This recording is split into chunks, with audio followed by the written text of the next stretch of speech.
Hello all, and welcome to the Cuban Revolution, the story of how a country like this turned into a country like this.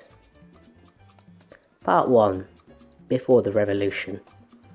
The Cuban Revolution lasted from 1953 until New Year's Day 1959. Some of the most famous revolutionaries in history cut their teeth here, from the obvious to the obscure. But how and why did the revolution begin? Cuba in 1953 was ruled by the dictator Batista. He was a former progressive and he was elected president, but he seized power in a military coup and ran Cuba like a fiefdom. He had close ties to both American businessmen who wanted to extract wealth from Cuba and organised criminal gangs. In his first term, 8 years before his coup, the new president had seemed progressive. He'd even been supported by the Communist Party, but it didn't take long for Batista to realise, once he had gained power again, that he needed to crush communism on his island to continue his lucrative deals with the US. Part 2.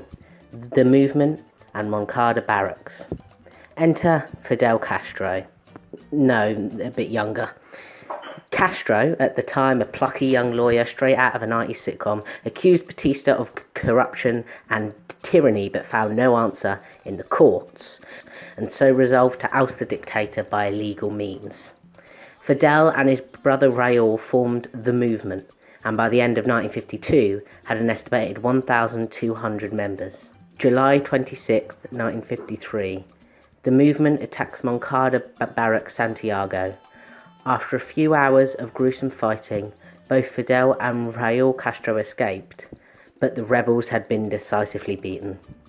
Castro's second-in-command was killed, along with roughly 60 men executed or dead from the raid.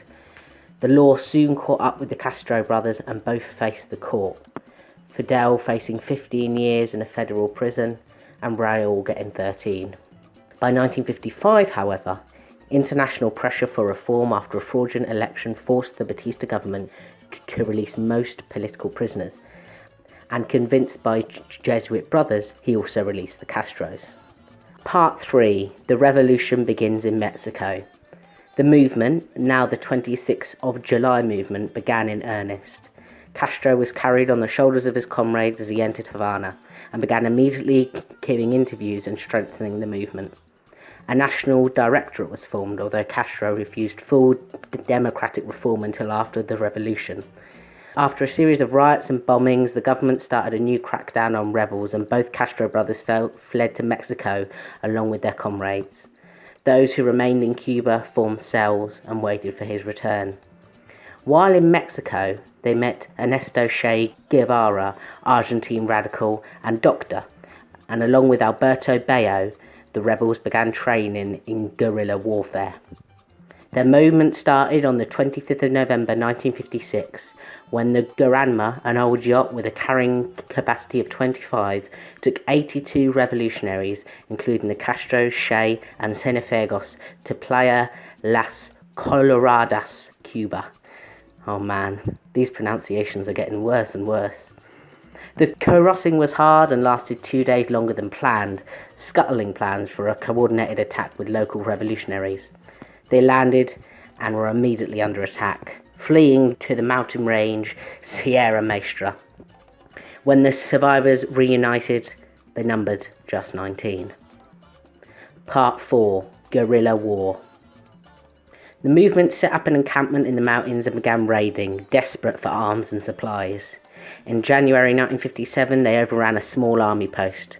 Che Guevara treated the common soldiers for wounds, but they executed the local foreman, Osorio, who was hated by the local people and had killed one of the movement's own during the retreat to the mountains. The membership soon increased to over 200, and the group was split into 3 columns under the control of Fidel, Raul and Che. The 26 July members who had not fled Cuba remained in the cities, acting as the crucial eyes and ears for the rebels still in the mountains. All across Cuba, the people were rising in separate groups to overthrow Batista. By March that year, a group of anti-communist revolutionaries called the Student Revolutionary Directorate had launched a failed attack on the presidential palace, killing their popular leader and causing the more left-wing rebels to come under the movement's banner. Fidel allied with the rebel movements and forged the Sierra Maestra Manifesto. This, along with constant attacks on outposts, pushed the military to withdraw from the mountains, and by next year the rebels had functioning factories and schools. It was the beginning of the end for Batista. Part 5. The Final Push. By 1958, Batista's position had proven untenable, and even his long-standing American allies stopped sending him arms. A general strike was called on the 9th of April, and Batista retaliated with a furious attack on rebel positions and villages suspected of harbouring them. 10,000 men surrounded the Sierra Maestra, but the army had a tough challenge, taking on the fortified rebel position and facing men who had come to think of the dense forest as home turf. All along the way they were harassed and ambushed. Many of Batista's soldiers surrendered or defected to the rebel forces, and the attack was ruthlessly countered by the movement. By November they split the country in two and managed to close down the major roads and railways. Batista's old allies in America realised his time was up and funded a right-wing military coup to replace him with General Cantillo. Unluckily for Castro, who had just agreed to work with Cantillo, the general proved an honest man, and he warned Batista of the plot, allowing him to step down on the 31st of December 1958. Castro, angered by Cantillo's backstab and at the lack of accountability, restarted the war. It was a cakewalk. The people of Cuba were no longer willing to suffer dictators. Within a few days, the rebels had led their columns into Havana. The war was finally over. Part 5. Epilogue. A provisional government was founded in 1959, beginning the long process of punishing the members of the Batista government. Batista had fled the country, eventually dying in Spain from a heart attack, but the revolution was immediate. By the end of 1960, all Cuban children received some education, land was put back in the hands of the Cuban farmers and out of the hands of American business. All property formerly owned by the Yanks was made public, as well as the lands of the church and the mafia. This is what Cuba looks like today. Although the future looks uncertain, Cuba will stand victorious. The people will always win. Thanks for listening, comrades. I have a poll on my Patreon for the topic of the next video.